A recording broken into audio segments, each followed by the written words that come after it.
兄弟们，这台车有一个毛病，车主跑了4家修理厂，花了3000块钱都没有修好。来，你看，这个电瓶已经换了3个了，每次换只能用3天就没电了。今天呢，我过来看看能不能给它修好。吸一下管，这个电瓶用2、3天就没电了，肯定是车上有地方漏电。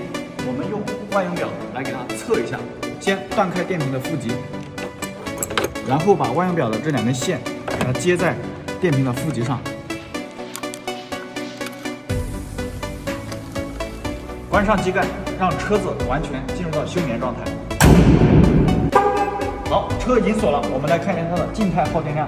正常来说，静态耗电量是0.02安，也就是20毫安左右。我们看一下现在它是多少？稍等一会儿，因为车子现在还没有进入到休眠状态。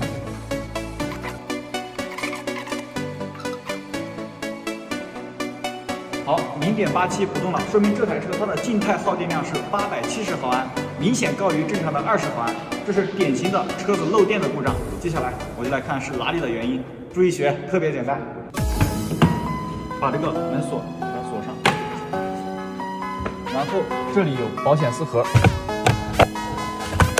咱们挨个拔这些保险丝，当拔到哪个保险丝的时候，前面万用表上的数字变小了，说明这个保险丝管的用电设备在锁车之后还在耗电。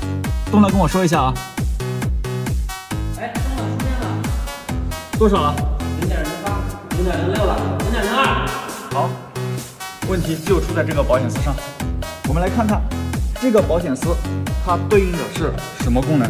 你看这里有每个保险丝的说明，但是下面用的是英文。如果你实在看不懂，去网上随便查一下就能知道。16号保险丝是管行李箱锁的，所以问题就出在行李箱锁上。我们去后边看看。好，我大概知道问题的原因了。上车。果然，来你来看，后备箱我现在已经关闭了，但是里面的灯还亮着，就是这个灯在费电。我们去后边看看是什么原因。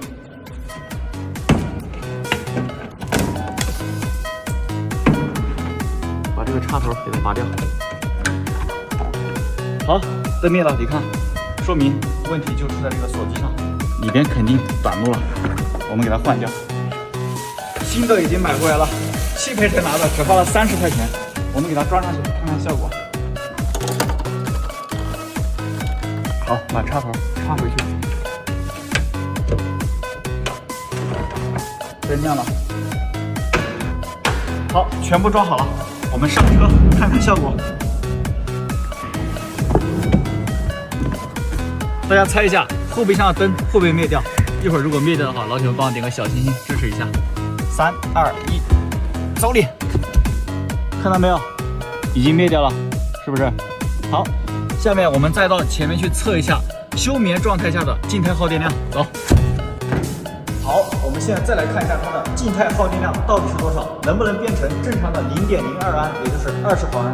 锁车。来，我们可以看一下啊，现在正在往下降，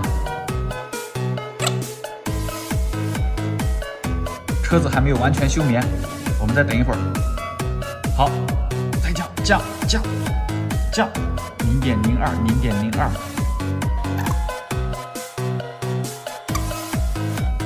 好，看到没有？